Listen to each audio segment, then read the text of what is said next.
What are you going to do at quarterback this week? Has it been determined yet?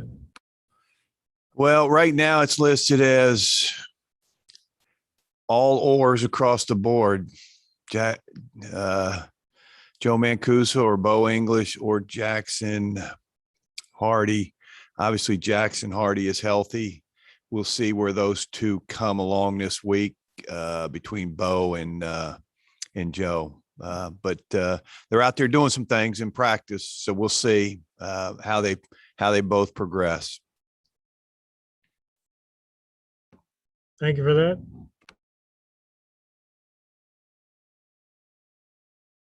If I could follow up, Coach, just by asking about it, the offensive line and defensive line would be huge this week, obviously, because Stony Brook is typically a very physical team, and Richmond's offensive line didn't have its best game last week. Could you address that group first, and then maybe talk about the defensive line? It's going to have to deal with a rushing attack that's prolific. Yeah, our offensive line's been really good this year. I'm proud of them. We didn't have our best day against James Madison on Saturday, but and again, it was a combination of it wasn't like we just every play, 5 guys. It was a play here, a play there, a miscommunication here or there, and again, James Madison's pretty good, but our offensive line's good, and we know they're going to help us win football games.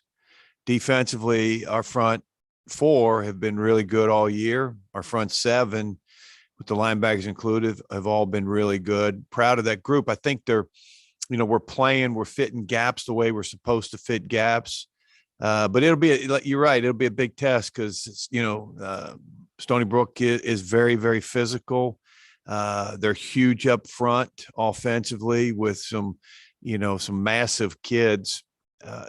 And they'll put 2 or 3 tight ends in there and try to mash us a little bit. But as long as we're using our hands and fitting gaps like we've been doing, I think our guys will be okay. Even though the size difference is pretty big, but our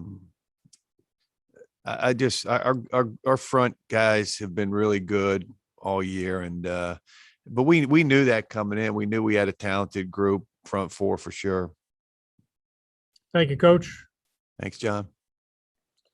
Coach, on a losing streak like this, if you didn't have such a veteran group, would you be a little more concerned about their optimism or their morale moving forward through this? Well, it's been tough. A lot of the, we saw one, but a lot of the older guys aren't playing. I mean, those are the ones that are pretty banged up. With Jonathan Johnson and obviously Joe, and Tim Coleman has been banged up all, for the last 3 or 4 weeks, and he's fighting through and playing.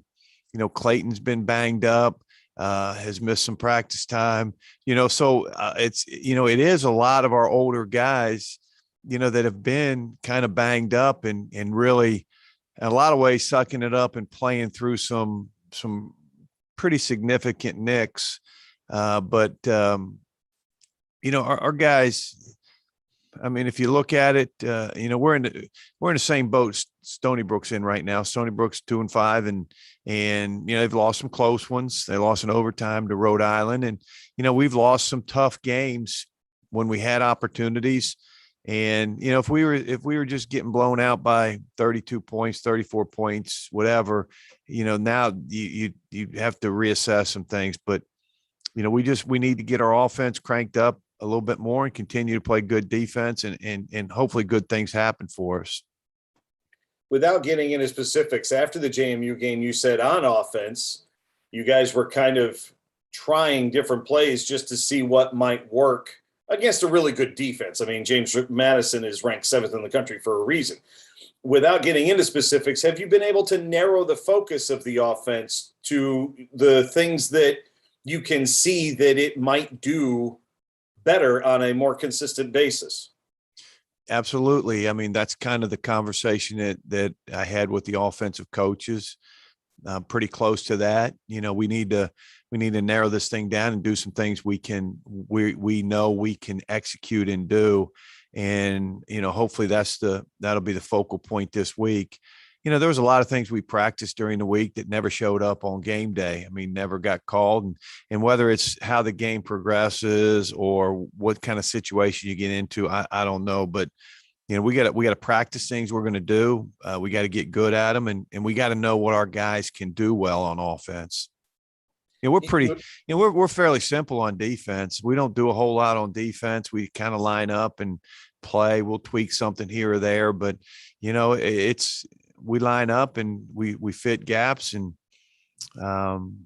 play our coverage stuff and go play. And, sometimes you can kind of outthink yourself a little bit and not have the ability to practice, some things like you should practice it to be good at them in the game. The goal obviously is to have one guy at quarterback and have him, be the main guy all through the week.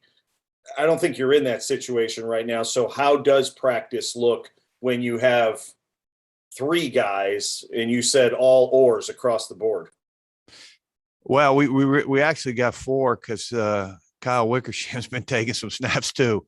We're in that situation right now. So yeah, Kyle has, we've bounced him back and forth. So he has been involved and he has been taking some snaps. So, but hopefully when we come to game time, we'll have somebody that's healthy and effective, and we'll go with it and go from there. But no, we've actually, I've looked down there on the offensive side and Kyle's down there, and if we have to get to that point, we'll put a limited package in for him and let him play too. So we'll see where we are. I think, they'll all be there on Saturday. When Saturday rolls around, we'll kind of see who's healthy enough to go. Coach Huseman, do you think that there are more injuries across the board in FCS as a result of having played a spring semester season? John, I think that's probably something I think that potentially when the season's over, research something like that. I thought it was a big concern. That's why, with us, the injury bug hit us, but, Joe breaking his finger, had nothing to do with spring. But I do think some of the wear and tear on bodies is catching up.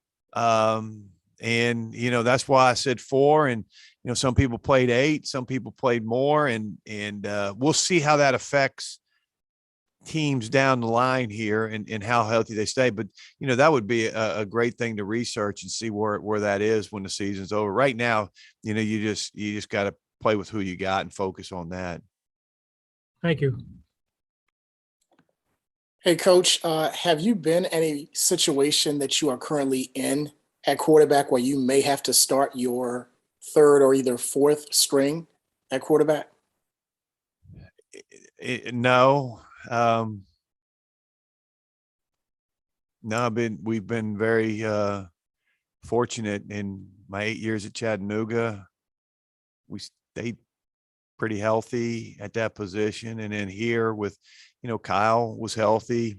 We got a little banged up our second year here. But then, you got no, never to the point where you got to say our fourth guy has to get reps during the week just because of the situation you're in. And, it's hard. I mean, it's really hard to manage. You really only want to get two guys snaps. And now you're getting 3 and then trying to sneak in something for a fourth. So, and again, we'll see. Somebody may be just feeling great on Saturday. I don't know, but, no, I've never been in a situation where, it was pretty scary when, when Bo went down and now it was Jackson, and all of a sudden, thank goodness that Bo had the opportunity to be available and come back. But, we would have been in a situation that, it was, all right, we got Jackson and now Kyle we're waiting on. So we'll see. We'll see where we are on Saturday, and hopefully we can recover and feel better. But I will say this, Joe's progressing. I mean, probably a little quicker than anybody thought.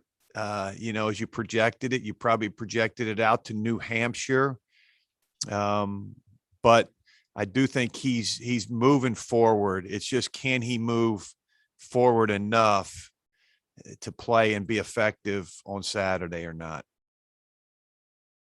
Marlon, thank you for coming. Tim, can you start by sort of assessing the Spiders' offensive line performance against Madison and what you got to do moving forward up at Stony Brook?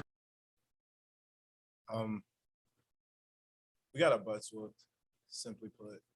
We got out physical. We didn't trust our technique. We let the moment at times get too big for us. But I think that one thing about having a veteran offensive line is that you just have to regroup, stay focused in the moment, that you can't go back in the past with the JMU. But trust me, like, we all have those 4 to 5 moments where we all wish we'd go back in the past and change, but you just can't. So you just have to focus on Stony Brook. I know they're really physical and good defensive line. They like to swim, do some certain things to get themselves free.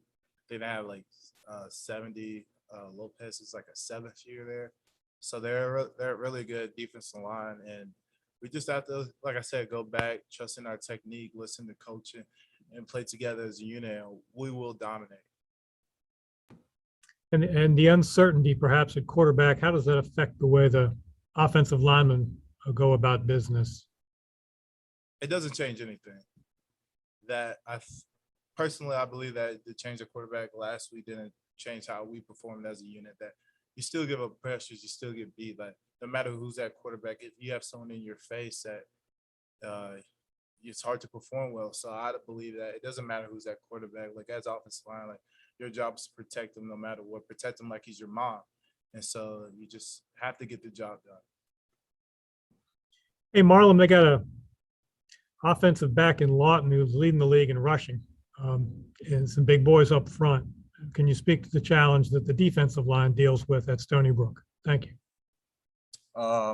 Yeah, I think that they're a good offensive line. Obviously, their running back is really good. You've seen him play. He's a hard runner. He's fast. He's explosive. But I think that as a defense, we've been playing some pretty good backs the past couple of weeks, especially at James Madison. James Madison had a pretty good running back. He had a decent offensive line as well. And, we went in there and we were physical, and we just went in there with all the confidence in the world. And, we just went in there and executed our job, and we went 100%. And I think that we executed our job pretty well. So I think it's just the same mindset going in. We're just thinking, hey, let's go, give 100%, all effort. Let's make no mistakes. And I think you guys were talking about it earlier with Coach Huseman. Obviously, like, we've had some like prolific defensive numbers this year. So I think that we've been really well against the run, dating back to like years like 2009, 2016, like playoff years. We're playing like a really good defense. So I think we're just confident going into this week, and we just know that if we do our job and we're aggressive and we go and hit them in the mouth, that we'll do our job and we'll do good enough. Thank you, Marlon. Thank you, Tim. For both of you guys, being mired in a 4-game losing streak isn't what anybody plans on doing at the beginning of the year. But how does the entire team keep morale up and keep focus and determination and intensity up when it's got to be a little frustrating to, have these losses come down to a couple of plays here and there, and you just can't quite cash them in? I think personally for us is that we have to focus about in the moment. I think that's the true thing. I think Giannis said it best. If you focus in the past, it's your ego. If you focus in the future, that's your arrogance. So you have to stay in the moment. And I think that's the most important thing as a team, that we realize that we have really good captains on the team. Tyler Dressler, Clay McConnell, from even like not even this Kobe Turners to Tristan Willards to Aaron Banks of the world. It's just keeping our team morale high, and that I think that's the most important thing for us, is that we just have to stay together as a unit. That as we play football, man, you're gonna get got, and this sucks, but you just have to continue to fight. That's the best thing we can do for us as a team, for the fans, for our coaches, that we have to continue to fight. Yeah, just go off of what Tim said. We do have really, really great captains. We did have a defensive meeting with just the defensive captains and all the players on defense. And one thing I think that pertains to your question is that Tyler Dressler was talking about, hey guys, like all the younger guys like that are playing, we can't have the mindset of, oh, this is, we're already losing or we're doing bad. So, we'll just wait till next year to do good. But Tyler Dressler was like, this is his last year. And I think we have enough of a family bond that we care enough for him and for the other captains that are older on this team that we're going to fight for them and we're going to give it our all. We're not just going to throw this season away just because, we've had a couple of losses. I think we still go out there making sure that we're going to give it our all. And we're just going to keep on fighting. Thanks, guys. Hey, Marlon, as a not so much younger guy, but progressing upward, can you speak to your progression this year? And Coach Usman always said, hey, don't call him like a second on the depth chart. He is part of the regular rotation of defensive linemen, and what that's been like for you this year. Yeah, I think I've been in a similar situation before. My junior year in high school, which is kind of funny because I'm in my junior year of college right now. But I was also in the same position, just being one of the rotating guys and having to be, even having like some of the doubts in my head, am I good enough to be starting? Then why aren't I starting and stuff like that? But I pushed through that moment before. So I already know, whenever my chance is going to be called, and it has been called this year, I've had to come in for Darius when he had a concussion and come and play and be a starter. So just knowing that I will have a chance to be a starter at any point in moment. I'm making sure that I'm keeping myself ready for the team and putting the team before myself. I'm not feeling sorry for myself or thinking that I can just, be laid back during this year.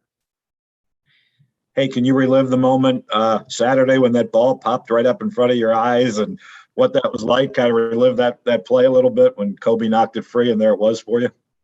Yeah. I think it was so funny because the ball just popped up. Everybody just collapsed on the quarterback, and all of a sudden the ball pops in the air.